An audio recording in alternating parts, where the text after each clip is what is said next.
guys, welcome back to Miracles channel. Yay, so as you guys can see di judulnya, ini adalah video episode 15. Episode terakhir banget aku bahas pengetahuan kuantitatif UTBK 2020. Tadinya kan aku mau episode 14 itu jadi episode terakhir, cuman kayak tanggung satu lagi deh biar 15 gitu. So I made it for you guys. Di video ini aku belum bisa coret-coret karena ini pennya nggak enak banget buat coret-coret. So aku bakalan baca soal dan kalian bisa pause buat dikerjakan dulu, baru nanti aku bahas pakai kamera belakang gitu. Jadi aku kayak nunjuk aja. Oke, soal yang pertama. Di antara 5 bilangan berikut yang nilainya paling besar adalah. Nah, ini sebenarnya gampang ya, tapi masih ada yang nanya di DM beberapa orang, jadi so aku bakalan bahas. Oke. Kamera belakang. Karena nanti ngeditnya ribet, jadi aku bakalan bikin videonya bahasnya gini aja tanpa ada muka aku. Nggak apa-apa kan? Oke. Ini kalian lihat desimalnya itu adalah kelipatan 0,3. Dan penyebutnya juga kelipatan 13. Nah, tapi yang lebih bisa disamakan adalah ini aja. Karena kalau kalian samakan penyebutnya nanti ya pembilangnya juga tetap beda-beda gitu kan. Jadi samakan aja desimal di sini biar nanti kalian bisa gampang membandingkannya mana yang paling besar gitu ya. Di sini kalian lihat angka yang paling kecil 0,3. Jadi ini jadi acuannya gitu. Ya, inilah acuannya. 9/13 kali 0,3. Kemudian kalau ini dia 0,6 berarti 2 dikali 0,3 ya. 2 dikali ke sini jadi 8/13 kali 0,3. Nah ini kan bisa nih kita lihat yang lebih besar mana. Ya yang 9 gitu kan. Berarti ini udah eliminate, coret gitu. Kemudian kita lihat yang C. 9/13 kali 0,6. Sama ya, kali 2 berarti 18/13 kali 0,3. Besar mana? Besar ini gitu. Coret lagi. Yang D. Nah, ini kan 1,2 nih. 1,2 ini berapa kalinya 0,3? 4 kali kan? Nah, 4-nya kali ke 8. 8 dikali 4, 24. 24/26 gitu. Nah, coret aja lah ini 4 sama 26-nya. Jadi 8/13 dikali 0,3 kali 2 gitu. 16/13 kali 0,3 ya. Biar penyebutnya sama 13. Jadi bisa dibedakan nanti dibandingkan dari pembilangnya gitu. Ya, besaran mana? Besaran ini ya, berarti bukan ini jawabannya. Sisa yang terakhir yang E. Nah, tadi ini kan bentuknya sama kayak gini nih, 1,2 bawahnya 26. Ternyata ini 16, 8 dikali 2. Ya, berarti ini 18 kali 2 aja langsung. Ya, 36/13 per kali 0,3. Besaran ini atau ini? Ya ini dong ya, besaran 36 daripada 18. Ini kan udah 0,3 semua, jadi tinggal bandingin lah pembilangnya. Penyebutnya udah sama 13 juga kan? Ya, maka yang paling besar adalah E, 36/13 kali 0,3 gitu. Mungkin agak terlihat satu-satu gitu, tapi nanti kalau kalian udah terbiasa bakalan lebih cepat kok pengerjaannya. Oke? Mantap. Selanjutnya yang nomor 2 adalah soal matriks. Diketahui matriks A ya sebagai berikut, kalian bisa lihat sendiri. Jika matriks A adalah matriks singular, maka nilai X adalah, first thing first, kalian harus tahu definisi matriks singular itu apa. Ya, jadi matriks singular itu adalah yang punya determinan sah. Jadi matriks singular itu yang punya determinan sama dengan 0 gitu. Kemudian tanya lagi, determinan itu apa? Nah, determinan itu adalah hasil dari mengalihkan A, D dikurang B kali C gitu ya. Yang A-nya itu min 3, B-nya 4, C-nya X plus 1, D-nya min 4 gitu. Komposisinya kan A, B, C, D gitu ya. Udah tinggal kali aja, min 3 dikali min 4 dikurang X plus 1 dikali 4. 12 dikurang 4X min 4 ya kan? Sama dengan 0 ya, jangan lupa ya. Tadi kan determinannya sama dengan 0. Ya, maka 0 sama dengan min 4X plus 8. Pindah ruas, jadi X sama dengan 8/4. Sama dengan 2. Maka jawabannya yang D gitu. Gampang ya, ini tanpa aku kamera belakangin juga kalian bisa lah ya memahami dari pendiktean dan coret-coretan itu. Oke, kita langsung next ke nomor 3. Nah, ini tuh tentang nilai maksimum dan nilai minimum. Di sebuah sekolah C terdapat 150 siswa. Semestanya nih ya, semestanya seluruhnya ada 150. 60 siswa menyukai pelajaran matematika. Berisik banget. Iya, silakan lewat. 60 siswa menyukai pelajaran matematika, 50 siswa menyukai pelajaran fisika. Jika X dan Y adalah minimum dan maksimum yang menyukai keduanya, maka X plus Y berapa? Gitu. Ini aku bikin kamera belakang aja ya. Kan tadi pertanyaannya yang menyukai kedua-duanya ya. Nilai minimum dan maksimum yang menyukai keduanya. Kita cari dulu deh minimumnya. Kita gambar ya gini ya. Tadi kan total siswanya 150. Yang suka MTK 60. Suka fisika 50. Yang suka kedua-duanya berapa nih minimumnya? Ya 0. Kenapa? Karena ketika kalian jumlahkan 60 tambah 50, dia hasilnya akan lebih kecil dari 150 gitu. Ya, jadi nilai terkecil yang suka kedua-duanya itu 0 gitu. X-nya sama dengan 0 ya. Lanjut ke nilai maksimum yang Y gitu. Ya sama aja, semestanya 150. Nah, untuk menentukan maksimum yang suka kedua-duanya ya, kalian lihat 50 sama 60 mana yang lebih kecil? 50 ya.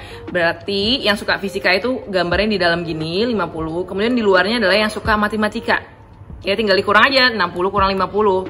Sisanya 10 kan. Maksudnya tuh yang suka kedua-duanya itu ada 50 ya.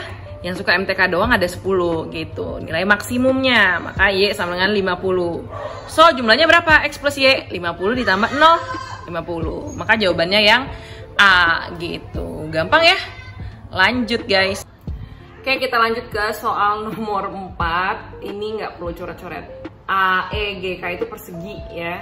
AEGK persegi dan ininya juga persegi. Nih, ini persegi yang besarnya sama ya. Ini. Kebayang nggak? Kita putar aja kamera belakang. Nih, kalian bisa lihat ini adalah sebagai persegi yang paling kecil gitu. AEGK. Nah, nanti kalian bisa bagi ini jadi persegi juga ya. Ini jadi persegi, ini persegi juga, persegi gitu. Pertanyaannya adalah rasio luas daerah yang tidak diarsir dan yang diarsir. Yang tidak diarsir berarti 1, 2, 3 ya. Kebayang ya? Ini kayak bayangin aja ada garis di sini, ada di sini. Jadi ada 3. Dan yang diarsir ini nggak diarsir tadi 3. Yang diarsir 1, 2, 3, 4, 5, 6. 3 banding 6 aja langsung ya. 3 banding 6 berapa? Setengah. Maka jawabannya yang C. Udah selesai. Ini sih gampang banget ya. Udah kita langsung next aja. Ini gampang banget. Oke, next ini soal yang kelima tentang kesebangunan pada segitiga. Diketahui segitiga ABC, siku-siku di C, titik D berada pada sisi AB. Itu ya, titik D pada AB. Sehingga AD 2 kali BD gitu. AD ini 2 kalinya BD. Jadi kita bisa bilang kalau BD ini 1, AD ini 2. Gitu nggak? Ya. Jangan kebalik ya. Kan AD sama 2 kalinya BD. Berarti BD 1, AD-nya 2, AB-nya 3 ya. Nah, jika AC sama dengan A dan BC sama dengan B, maka luas segitiga CD di aksen adalah ini bisa dengan mudah kita cari pakai konsep kesebangunan. Tapi mungkin awalnya kalian bingung karena ini segitiganya agak miring gitu ya. Tips dari aku, kalian tegakin aja segitiganya. Maksudnya gimana? Maksudnya gini. Kita pakai kamera belakang lagi atau nggak usah? Kamera belakang aja. Ini dia guys. Jadi segitiganya ditegakin gini. Tadi kan gini ya. Ya tadi gini, terus aku gambarnya jadi gini biar lebih gampang aja sih. Kalau kalian masa yang tadi udah gampang ya terserah. Yang kita carikan tadi luas segitiga CDD aksen ya. CDD aksen mana sih? CDD aksen ini. Berarti kita butuh DD aksen, alas dikali tinggi kan? CD aksen gitu. Nah, ini kita bisa lihat konsep kesebangunan ya. DD aksen per AC ya kan. Ini jadi kalian tuh ngelihat ada segitiga ini ya, BD aksen sama segitiga besar ABC gitu. Bandingin ya, alas yang ini banding alas yang ini. Kemudian BD aksen tinggi yang kecil banding tinggi yang besar, terus per BC. Kemudian hipotenus, sisi miring yang segitiga kecil banding sisi miring segitiga yang besar ya, BD per AB.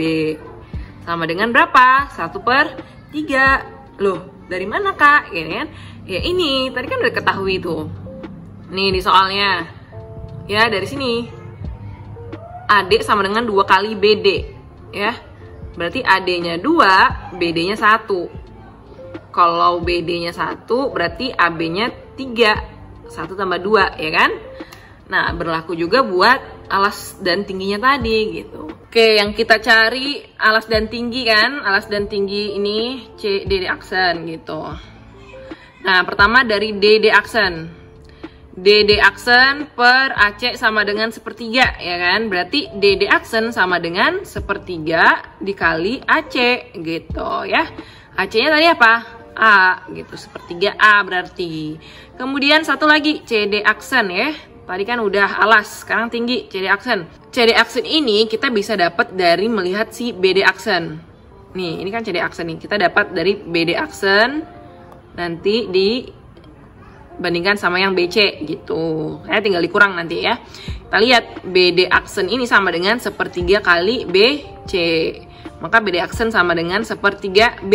Ya, BC kan B, BD aksen sama dengan 1/3 B gitu. Ya, ini baru BD aksen 1/3 B. Kalau gitu sisanya 2/3 B, ya kan?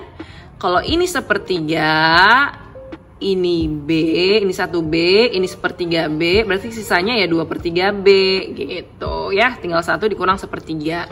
Maka CD aksen 2/3 B. Udah deh, tinggal masukin rumus luas segitiga setengah kali alas ya, kali tinggi 1/3 A 2/3 B. Jadi jawabannya 1/9 AB yang D gitu deh. Gampang ya guys. Cuman kita harus bisa nih ngelihat ini konsep kesebangunan gitu. Udah gitu aja. Oke, kita lanjut ke nomor 6. Lagi-lagi ini nomornya salah, maksudnya nomor 6 ya guys. Fungsi ya. Jika F, kalian baca sendiri aja deh, memiliki akar-akar X1 dan X2 dengan fungsi X sama dengan 1 min 2X, maka jumlah akarnya berapa gitu kan. Ya udah, ini kalian tinggal masukin. Ini fungsi X kan ketahui 1 min 2X, masukin ke persamaan yang awal tadi gitu untuk mencari nanti X1 dan X2-nya. Nih ya, tadi kan diketahui ini dan dibilang X1 X2-nya dari persamaan ini ya. Ini kan fx, ini f kuadrat x. Ya udah, tinggal fx ini ya 1 kurang 2x-nya dikuadratin gitu. Sama dengan min 2 fx, masukin 1 min 2x ya. 1 min 2x plus 5. Udah biasa aja, tinggal 1 min 4x ya. Ini kayak kali aja 1 min 2x kali 1 min 2x. Bisa lah ya. Plus 4x kuadrat min 2 plus 4x tambah 5 gitu. Ya, tinggal pindah ruas, 4x kuadrat, ini pindah ke sini jadi min 8x. Sebenarnya udah cukup sampai sini aja sih, 2-nya nggak perlu lagi dilihat. Karena pertanyaannya x1 plus x2, yang mana rumusnya min b per a. Min b, ini b ya, ini a. Ini kan c nih, nggak perlu lah c. Kecuali kalau yang ditanya adalah x1 kali x2. Jadi sini kalian lihat ini aja, min 8 sama 4 ya, min b. Min dikali min positif, jadi 8/4. Sama dengan 2, jawabannya yang C. Udah selesai. Oke, kita lanjut ke soal nomor 7. Ini tentang perbandingan bernilai terbalik tuh. Biasanya kalian sering bingung nggak? Kayak ini bernilai lurus atau perbandingan senilai atau perbandingan berbalik gitu kan. Nah, di sini aku mau kasih cara yang kalian gak usah pusing itu berbalik senilai berbalik. Kayak ada cara yang lebih simpel lagi, perhatiin baik-baik ya. Kita baca soalnya dulu. Suatu pekerjaan direncanakan akan diselesaikan dalam 48 hari oleh 20 orang pekerja. Setelah dikerjakan 12 hari, pekerjaan itu terhenti selama 6 hari. Jika kemampuan bekerja setiap orang sama dan agar pekerjaan selesai tepat waktu, harus ditambah pekerja sebanyak berapa orang gitu kan. Nah, ini ada challenge-nya. Si pekerjaannya ini terhenti selama 6 hari. Gimana tuh Kak? Bisa kan nggak terhenti ya, bisa langsung aja gitu.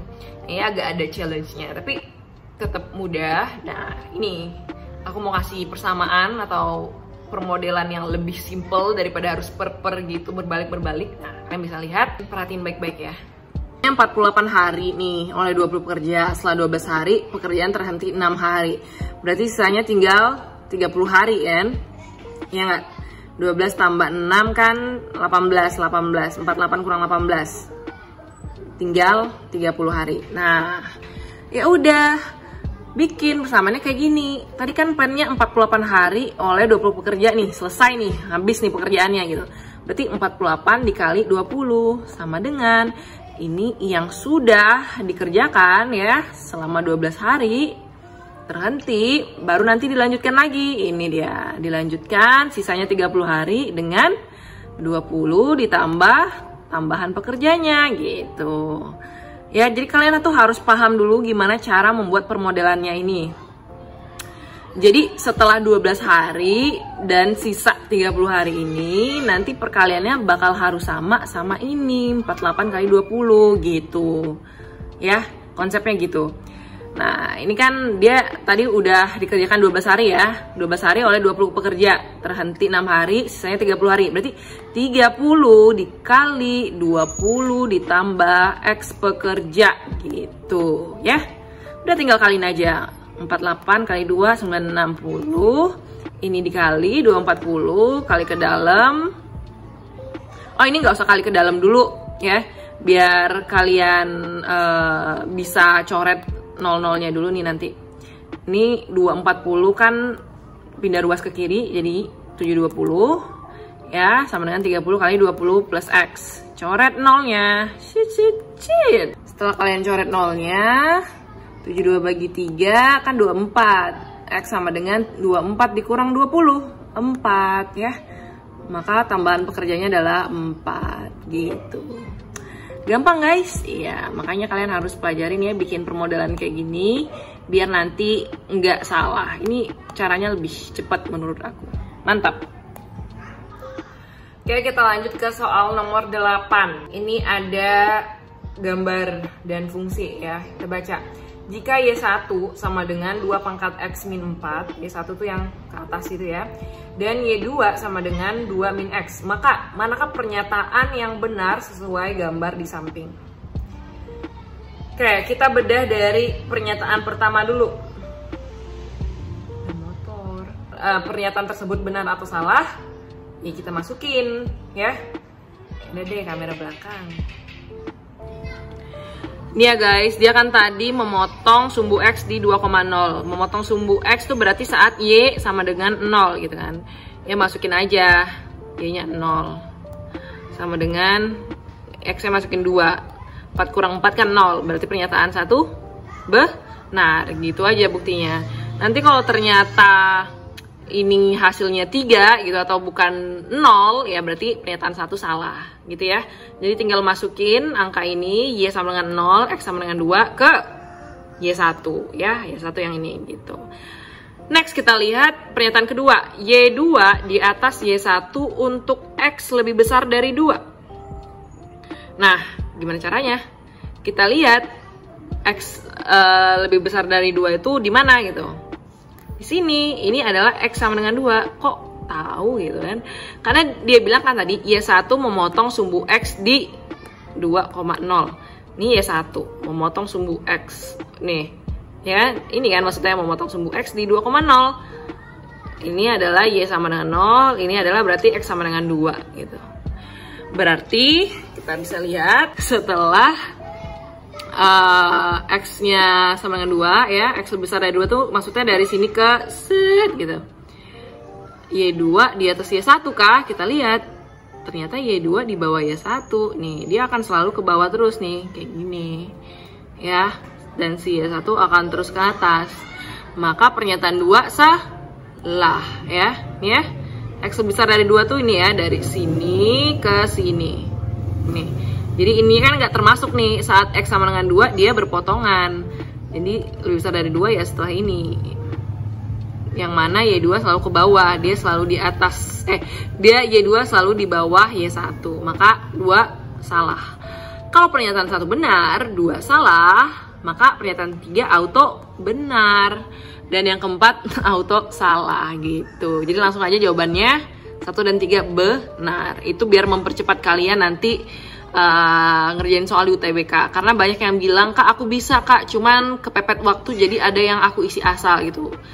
Ya, jangan sampai kayak gitu. Jadi kalian harus bisa lebih cepat ngerjain soal. Tapi kalau kalian belum yakin nih sama jawaban kalian yang 1 dan 2, boleh kalian cari di pernyataan 3 dan 4 gitu. Oke, next ya soalnya.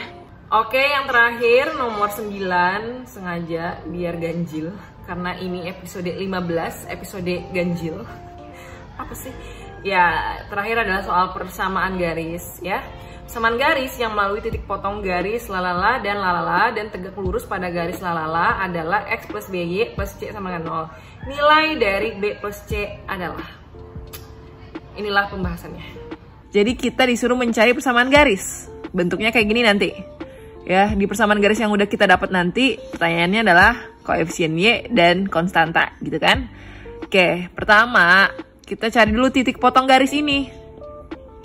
Ya, dengan eliminasi si garis pertama dan garis kedua, gitu. Tada, ini dia. Cari titik potong garis, eliminasi aja guys. Kan X-nya dapet 3, Y-nya -1. Di sini nggak ada masalah ya. Lanjut aja langsung ya. Dia bilang tadi tegak lurus pada garis 12X plus 6Y -3 sama dengan 0 gitu. Nah, kalau dia tegak lurus, berarti dari sini kita bisa mendapatkan informasi gradien gitu kan. Nah, untuk nggak mencari sih, untuk melihat gradien si garis ini berapa, bentuknya kalian ubah jadi Y sama dengan MX per C gitu ya. Ini kan Y, MX di sebelah kanan ya, tinggal pindah ruas 12X-nya kanan jadi -12X plus 3 gitu kan. Pindah ruas aja biar kayak gini, Y sama dengan MX per C gitu kan. Nah, gradien, ini kan gradien ya. Gradien ini adalah koefisien X gitu. Koefisien X-nya berapa? Ya -12 per 6 gitu. Ya. Jangan lupa dibagi 6 karena di sini bentuknya Y sama dengan MX, bukan 6Y sama dengan MX. Jadi melihat gradien ini ya tinggal dibalik aja. Terus gradien itu adalah koefisien X per Y gitu. -12 per 6 gitu. Ya. Bisa ya sampai sini ya, -12 per 6 ya, -2 gitu. Nah, kemudian dia bilang kan tegak lurus dengan ini nih, ya. Berarti MC garis yang mau kita cari, masukin rumus yang sini. M dikali -2, ya kan? Sama dengan -1. Gradien yang kita cari adalah setengah gitu. Setelah itu apa Kak? Kan kita udah dapet nih tadi titiknya. X -1, 3 -1. M-nya setengah, masukin ke rumus ini. Kenapa pakai rumus yang ini Kak? Karena kita udah dapet titiknya nih, Y1, X1. Nih, Y1 -1, X1-nya -3. Gitu ya, dikurang 3 gitu. M-nya ya ini tadi, setengah gitu. Udah, tinggal kali aja, z gitu ya. Jangan lupa, ini Y1, Y1-nya -1, jadi dalam kurung ya, always dalam kurung, biar kalian nanti gak keselip di sininya ya. Ini jadi plus ya. Z. Nah, ada pecahan gini kali 2 aja, biar nggak ada pecahan gitu kan. Jadi 2Y plus 2 sama dengan X -3 gitu kan, kali 2 semua guys. Semua elemen kali 2 ya, 2 kali Y, 2 kali 1 gitu ya. Jangan cuma ininya doang, ini kali 2, hati-hati. Nah, udah gitu. Bentuk yang diminta tadi apa? X plus BY plus C sama dengan 0. Ya, ini kan masih Y, X-nya masih di sini. Oke, pindahin gitu. Ininya kalian pindahin kanan biar X plus BY plus C gitu. Ya, jadi 2Y-nya pindahin ke kanan jadi -2Y, -3, -2, -5 sama dengan 0. Ya. Berarti B-nya -2, C-nya -5. Dijumlahkan berapa? -7. Makanya jawabannya yang A, gitu aja. Gampang dong. Well, oke guys, sekian video pembahasan episode terakhir pengetahuan kuantitatif. Semoga kalian suka videonya dan bisa paham apa yang aku jelasin di sini. Kalau kalian suka video ini, like. Kalau nggak suka, dislike dan share ke teman-teman kalian biar makin banyak yang bisa belajar dari video aku. And see you guys in the next video. Bye bye.